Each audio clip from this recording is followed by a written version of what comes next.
27 जनवरी 2015 को वैन बडा फैमिली के 3 मेंबर्स का बहुत ही क्रूअली मर्डर हुआ। वैन बडा फैमिली में 4 लोग थे। तेरेसा वैन बडा माँ, मार्टिन वैन बडा बाप, बड़ा बेटा रूडी, उसके बाद हेनरी और छोटी बेटी मॉली। हेनरी वैन बडा एक ही मेंबर था जो इसमें बचा और जिसने टेस्टिफाई किया। हेनरी तेरेसा और मार्टिन का बेटा था जो 1 नवंबर 1994 में पैदा हुआ। जब हेनरी 11 साल का था तब वैन बडा फैमिली साउथ अफ्रीका से ऑस्ट्रेलिया शिफ्ट हो गई। वैन बडा फैमिली बहुत ही अमीर फैमिली थी।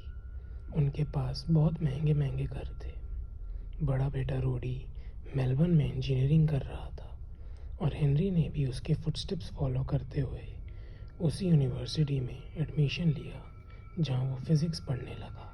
जैसे ही हेनरी ने मेलबर्न यूनिवर्सिटी में एडमिशन लिया, उसकी सारी फैमिली बटरम में शिफ्ट हो गई क्योंकि वो उनके बेटों के करीब रहना चाहती थी। पर कुछ बिजनेस इश्यूज़ की वजह से उन्हें साउथ अफ्रीका वापस शिफ्ट होना पड़ा। साउथ अफ्रीका वाला घर बहुत ही लग्जूरियस था। वो एक गेटेड कम्युनिटी में था।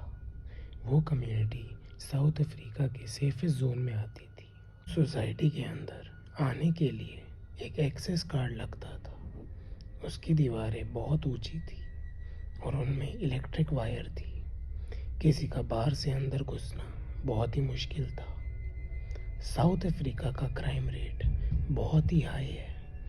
वहाँ एक दिन में 50 मर्डर होते हैं, पर ये कम्युनिटी बहुत ही सेफ है। जैसे ही हेनरी की फैमिली साउथ अफ्रीका वापस शिफ्ट हुई, हेनरी ने गैप ईयर लिया और वो भी साउथ अफ्रीका अपनी फैमिली के साथ रहने लगा।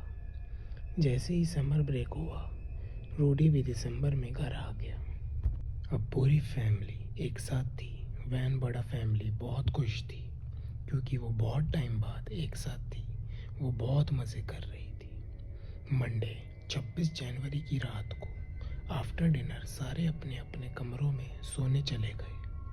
हेनरी और रूडी एक ही रूम में सोते थे। रूडी जल्दी सो गया, पर हेनरी को नींद नहीं आ रही थी। वो 3 बजे बाथरूम गया और गेम खेल रहा था। पूरी फैमिली सो चुकी थी। घर में एकदम पिन ड्रॉप साइलेंस था। हेनरी ने बाथरूम में होते हुए एक आवाज़ सुनी, एकदम बैंगिंग जैसी, जो बाहर से आ रही थी।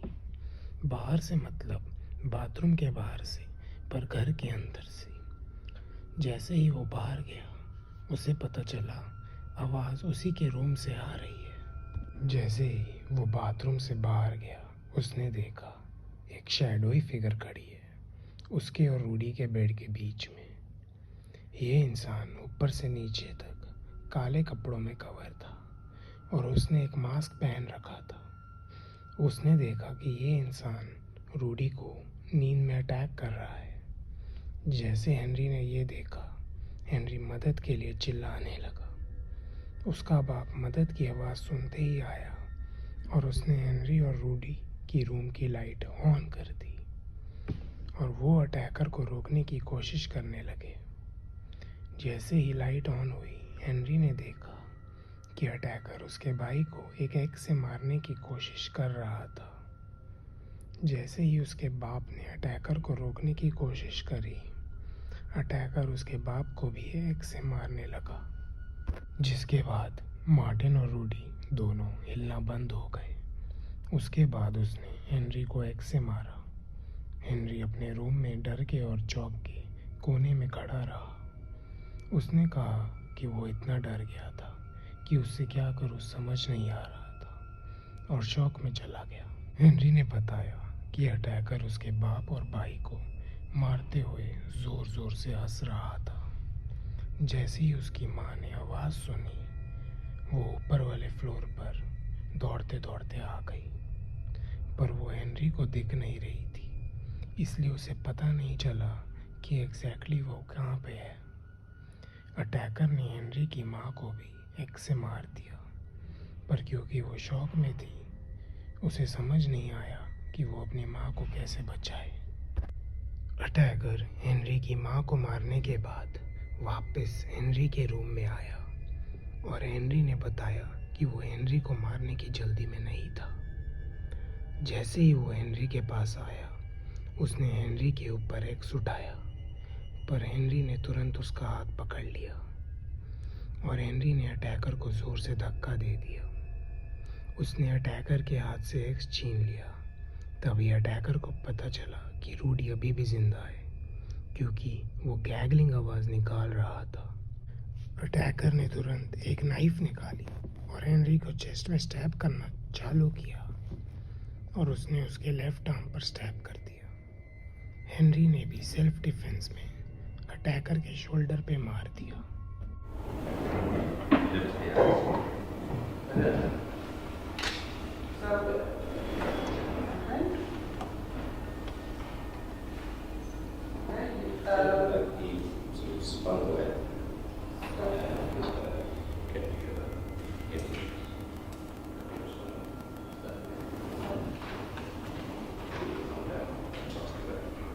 His arm would cross here a couple of times to cut me there, so I moved my arm away and went across each time I was avoiding other arm.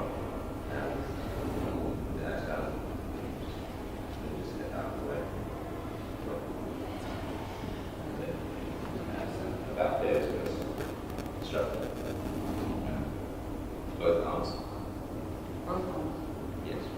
And then Jordan basically started retreating.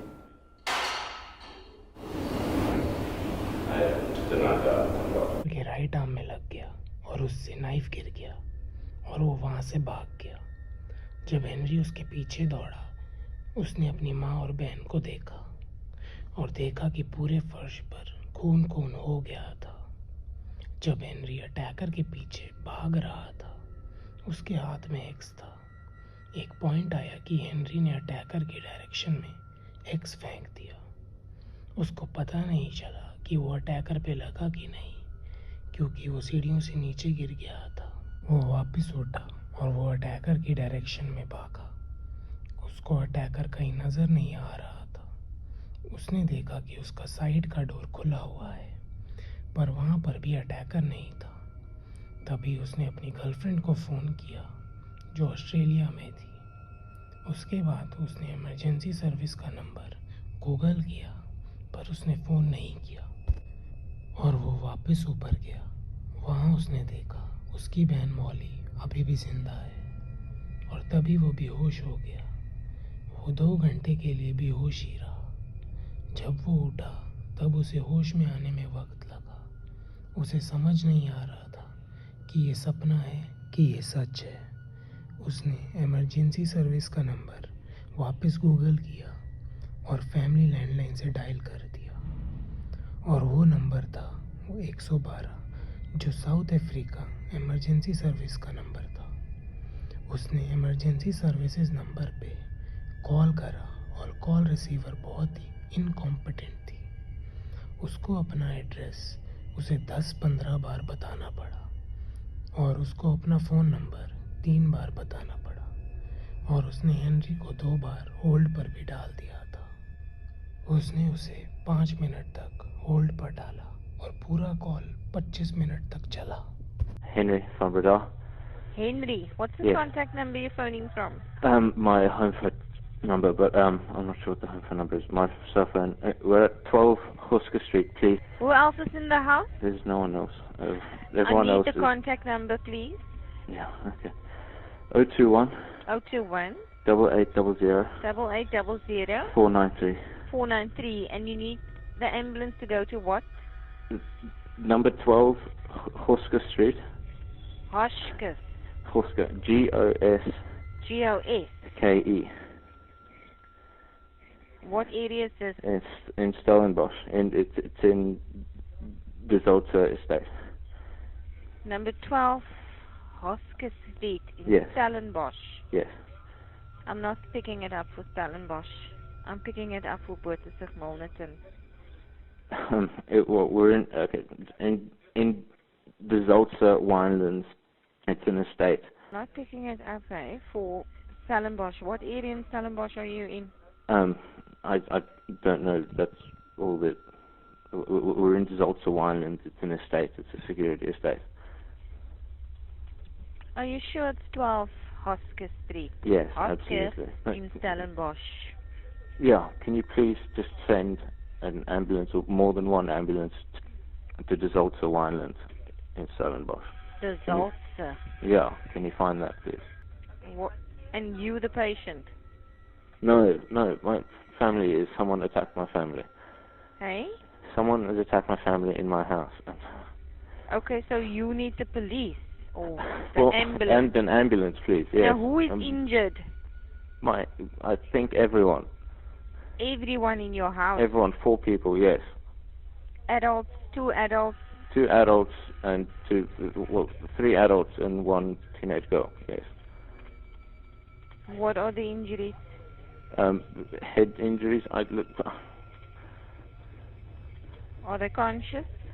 I don't think so. My sister's moving, but that's it. Suspects still on scene there, sir? Sorry? Are there any suspects on scene? No. फिर finally एक ambulance dispatch हुई। Call receiver को Henry के घर का address मिल नहीं रहा था क्योंकि वो गेटेड कम्युनिटी में रहता था, तो गूगल मैप्स में नहीं दिख रहे थे। जो पहला पैरामेडिक घर के अंदर गया उसने देखा और बताया कि फ्लोर पे पूरा खून भरा पड़ा है। उसने बोला कि ये सबसे भयानक क्राइम सीन है उसके आज तक के करियर में। जैसे ही उसने तेरेसा की बॉडी मूव करी, सीढ़ियों से खून बहने लगा। मॉली अभी भी जिंदा थी, पर वो बहुत ही क्रिटिकल कंडीशन में थी, तो उसे तुरंत हॉस्पिटल लेके गए। अब हेनरी अंकल के साथ था। मार्टिन, तेरेसा और रूडी इस पॉइंट पर डेड अनाउंस कर दिए गए थे। और इस सब के बाद हेनरी एक ट्रू सर्वाइवर और विटनेस बचा था जो 20 साल का था। मार्टिन, तेरेसा और रूडी के लिए एक मेमोरियल रखा गया जिसमें हेनरी प्रेजेंट था, पर मॉली नहीं क्योंकि वो हॉस्पिटल में थी। उसके सर में 5 एक्स के घाव थे। मेमोरियल के बाद पुलिस ने इन्वेस्टिगेशन चालू कर दी। इस इन्वेस्टिगेशन में 1.5 साल तक कोई अरेस्ट नहीं हुआ। पुलिस हेनरी और मॉली के पास क्लूज पूछने के लिए पूछताछ करती रहती, पर मॉली को रेट्रोग्रेड एमनीशिया हो गया और उस वजह से उसे पहले का कुछ याद नहीं था। हेनरी ने पुलिस को बताया कि उसे अभी भी किलर की हंसती हुई आवाज़ कॉन्स्टेंटली सुनाई देती है। मॉली को कुछ याद नहीं था। अब पुलिस के पास हेनरी ही एक सर्वाइविंग विटनेस बचा था। उसने कोर्ट में टेस्टिफाई किया कि उस रात क्या हुआ। जिस टाइम वैन बड़ा फैमिली का मर्डर हुआ, उस टाइम एक गैंग जिसका नाम बेलाक्लावा था, वो साउथ अफ्रीका में क्राइम्स कर रही थी। उन्होंने अब तक 60 घर में चोरियां करी थी और वो बेलाक्लावास पहनती थी। पुलिस को लगा कि ये मर्डर भी इसी गैंग ने किया है क्योंकि हेनरी ने बताया था कि attacker head to toe covered था और उसने एक मास्क पहना था जो बेलाक्लावा मास्क हो सकता था, पर ये कुछ फिट नहीं हो रहा था क्योंकि इन्वेस्टिगेशन करने पे पता चला कि कोई फोर्स्ड एंट्री वैन बर्डा के घर में नहीं हुई थी। और क्योंकि बेलाक्लावा गैंग चोरी करती थी, पुलिस ने इन्वेस्टिगेट किया और उन्हें ये पता चला कि वैन बर्डा फैमिली के घर में एक भी वैल्यूएबल आइटम चोरी नहीं हुई थी। पुलिस शॉक हो गई थी क्योंकि वैन बर्डा हाउस से कुछ भी चोरी नहीं हुआ था और ये घर बहुत ही महंगा था और घर में बहुत वैल्यूएबल चीज़ें थी। घर में कोई ब्लडी फुटप्रिंट्स या फिंगरप्रिंट्स नहीं थे जिससे ये साबित हो कि घर में कोई बाहर से आया है। ये बहुत चौंकने वाली चीज़ थी कि घर में कोई चोरी करने आया और बिना चोरी करे ही चला गया। और एक बात जो बहुत अजीब थी, अटैकर ने खुद के वेपन भी नहीं लाए थे। जो एक्स और नाइफ अटैकर ने अटैक करने के लिए यूज़ किए थे, वो दोनों चीज़ें वैन बर्डा फैमिली के ही थे। पुलिस ये भी देख के चौंक हो गई थी कि अटैकर एक्स और नाइफ वहीं छोड़ के ही चला गया था। अब सारा इन्वेस्टिगेशन हेनरी वैन बर्डा पे फोकस हो गया था। जून 2016 में स्टेट ने हेनरी पे चार्जेस प्रेस कर दिए। हेनरी के खिलाफ पुलिस के पास बहुत सारे एविडेंस थे। उनके नेबर्स ने कहा उस रात को बहुत सारी चीखने चिल्लाने की आवाज़ें आ रही थी। उसने बताया घर में एक दूसरे के साथ सबकी लड़ाई चल रही थी और करीबन 10 बज रहे थे। ये बहुत चौंकने वाली चीज़ थी कि अटैकर ने हेनरी के अलावा सबको मारा। हेनरी ने पजामा शॉर्ट्स और सॉक्स पहनी थी जिस पे खून लगा था। डीएनए टेस्ट में ये बताया कि जो खून उसके सॉक्स और पजामा पे था वो उसकी फैमिली मेंबर्स का था। 18 महीने बाद 2016 में हेनरी खुद पुलिस के पास सरेंडर हो गया। हेनरी पे 3 मर्डर के चार्जेस और एक अटेम्प्ट टू मर्डर का चार्ज लगा था। एक चार्ज ऑब्स्ट्रक्शन ऑफ जस्टिस का और एक charge regarding tampering with crime scene का भी लगा था। Regional community manager of South Africa ने भी हेनरी के खिलाफ बहुत सारे एविडेंस दिए। उन्होंने बोला कि हेनरी ने पुलिस को फॉल्स इन्फॉर्मेशन दी है। उनके एक्सपर्ट्स ने ये बताया कि हेनरी के शरीर पर या बॉडी पे जितने भी इंजरीज थे वो सेल्फ इन्फ्लिक्टेड थे और बहुत ही सुपरफिशियल थे। पुलिस ने कॉल रिकॉर्डिंग वापस सुनी जो हेनरी ने इमरजेंसी सर्विस को की थी और उसमें पुलिस ने देखा कि हेनरी एकदम ठीक है और आराम से बात कर रहा है। ऑपरेटर को लगा कि हेनरी उसके साथ मजाक कर रहा है क्योंकि हेनरी की आवाज़ ऐसी लग ही नहीं रही थी कि कुछ उसके साथ भयानक हुआ है। ऑपरेटर को ये भी लगा कि हेनरी कॉल पर हंस रहा। Yes, and bleeding from the head, please. He's unconscious, huh? Yes, and bleeding from the head, please. अप्रैल 14, 2017 को हेनरी का ट्रायल शुरू हुआ। हेनरी के ट्रायल में हेनरी के लॉयर ने 18 पेजेस का एक्सप्लेनेशन पढ़ा और वो एक्सप्लेनेशन ये साबित करना चाहता था कि हेनरी नॉट गिल्टी है। वो एक्सप्लेनेशन सुन के पुलिस को समझ आया कि हेनरी ने उन्हें कुछ और बताया है और एक्सप्लेनेशन कुछ और है। उसने पुलिस को एक्सप्लेनेशन में ये नहीं बताया कि अटैकर एक काला इंसान है, पर अपने प्ली एक्सप्लेनेशन में उसने ये बताया है कि वो एक काला इंसान है। मोटो था कि वो सब पेला क्लेवा गैंग पे इल्ज़ाम डाल दे। उसने पुलिस को स्टार्टिंग में बताया था कि एक ही अटैकर ने अटैक किया है, पर उसने अपनी एक्सप्लेनेशन में ये लिखा था कि घर में और भी अटैकर थे जो अफ्रीकान लैंग्वेज में बात कर रहे थे।